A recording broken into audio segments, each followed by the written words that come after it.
Hey my YouTube family, कैसे आप लोग। उम्मीद है आप सबकी पढ़ाई अच्छी चल रही होगी। तो फिर हमने देखा था कल गवर्नर जनरल, बंगाल के गवर्नर जनरल। तो उसी का उसको कंप्लीट नहीं किए थे, तो फिर दूसरा उसी का टॉपिक है, फिर दोबारा शुरुआत कर रहे हैं। तो देखते हैं।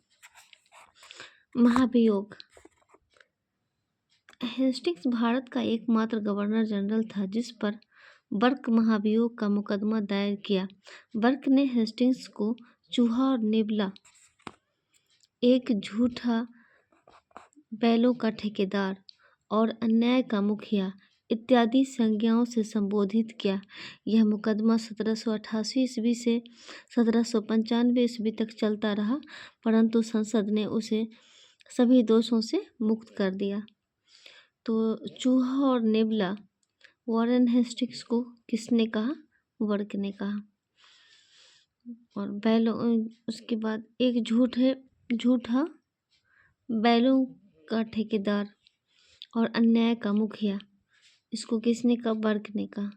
तो इत्यादि संज्ञाओं से संबोधित किया उनको, वॉरेन हेस्टिंग्स को किया गया। इस पर मुकदमा 1788 ईस्वी से 1795 ईस्वी तक चलता रहा, परंतु संसद ने उसे सभी दोषों से मुक्त कर दिया। अब आइए चलते हैं, कॉर्नवालिस को देखते हैं। 1786 से 93 ईस्वी, दास व्यापार पर रोक। कॉर्नवालिस ने 1789 ईस्वी में दासों के व्यापार पर रोक लगा दी। कॉर्नवालिस ने लगाई। यहाँ भी क्वेश्चन बनते हैं कि दास व्यापार पर रोक किसने लगाया? तो कॉर्नवालिस ने लगाया। कब लगाया? 1779 ईस्वी में लगाए। सिविल सेवा। कॉर्नवालिस भारत में सिविल सेवा का जन्मदाता था, ध्यान रखना है। कॉर्नवालिस भारत में सिविल सेवा का जन्मदाता था। इस सेवा में 1853 ईस्वी में प्रतियोगितात्मक परीक्षा होने लगी। यह प्रारंभ में इंग्लैंड में होती थी, लेकिन 1923 ईस्वी में यह भारत में भी होने लगी। 1863 ईस्वी में प्रथम भारतीय ICS सत्येंद्र नाथ टैगोर थे। सूर्यनाथ बनर्जी जब असम के कलेक्टर थे, तब उन्होंने निलंबित कर दिया गया था।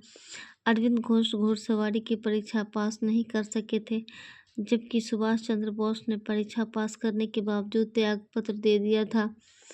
प्रारंभ में इस परीक्षा की अधिकतम आयु 23 वर्ष थी, जिसे लीटर ने घटाकर 19 वर्ष कर दिया गया। तो ध्यान देना, सिविल सेवा के जन्मदाता थे कॉर्नवालिस। प्रारंभ में इस परीक्षा की आयु 23 वर्ष थी, जिसे बाद में घटाकर 19 वर्ष कर दिया गया था। तो किसने 19 वर्ष किया था? लीटर ने किया था। पुलिस सेवा। भारत में पुलिस सेवा का जन्मदाता भी कॉर्नवालिस को माना जाता है। देखिए, भारत में पुलिस सेवा का जन्मदाता भी किसे माना जाता है? कॉर्नवालिस को माना जाता है। अस्थाई बंदोबस्त। कॉर्नवालिस ने 1793 ईस्वी में बंगाल में अस्थाई बंदोबस्त लागू की। इसके द्वारा जमींदारों को भूमि का स्वामी भी मान लिया गया। RC दत्त ने अस्थाई बंदोबस्त का समर्थन किया। तो अस्थाई बंदोबस्त किसने लागू किया? तो कॉर्नवालिस ने लागू किया है। यहाँ भी क्वेश्चन बन रहे हैं। 1793 ईस्वी में लागू किया गया। पांचवा है कॉर्नवालिस संहिता। 1793 ईस्वी में कॉर्नवालिस संहिता शक्तियों के पृथक्करण के सिद्धांत पर आधारित था। उसने कर तथा अन्याय प्रशासन को पृथक कर दिया। समाधि। कॉर्नवालिस एकमात्र गवर्नर जनरल है जिसकी समाधि भारत में गाजीपुर में स्थित है। कौन सी जगह? जब एकमात्र गवर्नर जनरल जिसकी समाधि स्थल एकमात्र भारत में है, तो वो है कॉर्नवालिस। किस जगह पर? गाजीपुर में। Sir John Shore. Sir John Shore 1793 ईस्वी से 98 ईस्वी। इसने मैसूर के प्रति हस्तक्षेप की नीति का पालन किया। सर जॉन शोर ने जमींदारों को भूमि का वास्तविक स्वामी माना था। इसने मैसूर के प्रति हस्तक्षेप की नीति का पालन किया। सर जॉन शोर ने ही जमींदारों को भूमि का वास्तविक स्वामी माना था। तो यहाँ भी क्वेश्चन बनते हैं कि किसने जमींदारों को भूमि का वास्तविक स्वामी माना था? तो सर जॉन शॉर ने 1793 से 98। लॉर्ड वेलेजली, आइए पढ़ते हैं लॉर्ड वेलेजली को। यह 37 वर्ष की आयु में भारत का गवर्नर जनरल बना। इसके काल की देखिए, बंगाल का नहीं, भारत का गवर्नर जनरल बना लॉर्ड वेलेजली 37 वर्ष की आयु में। इसके काल की प्रमुख घटनाएं निम्नलिखित हैं। सहायक संधि प्रणाली, भारत में अंग्रेजी सत्ता की श्रेष्ठता स्थापित करने तथा फ्रांसीसियों के भय को समाप्त करने के उद्देश्य से वेलेजली ने सहायक संधि प्रणाली को प्रबलित किया। इस संधि को स्वीकार करने वाले राज्यों की वैदिक संबंध अंग्रेजी राज्य के अधीन हो जाते थे, परंतु उनके आंतरिक मामलों में हस्तक्षेप नहीं किया जाता था। सहायक संधि स्वीकार करने वाले राज्यों का क्रम निम्नलिखित है।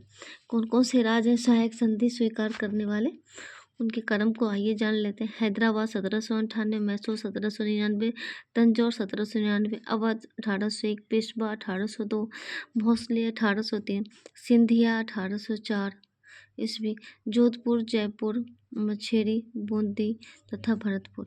फोर्ट विलियम कॉलेज, आइए देखते फोर्ट विलियम कॉलेज।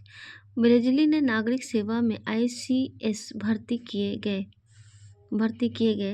युवकों के प्रशिक्षण के लिए 1800 ईस्वी में कलकत्ता में फोर्ट विलियम कॉलेज की स्थापना की। कई बार क्वेश्चन आ चुके हैं, कलकत्ता में फोर्ट विलियम कॉलेज की स्थापना किसने की?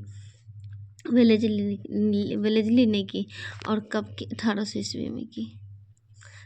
तो दोस्तों एक छोटा सा टॉपिक इसको हम सिलेक्ट किए थे और आप इसका रिवीजन किए हैं। ये इस बुक का नाम SK पांडे है। हम SK पांडे से ही अपना रिवीजन करते हैं और SK पांडे से ही मॉडर्न हिस्ट्री पढ़ रहे हैं।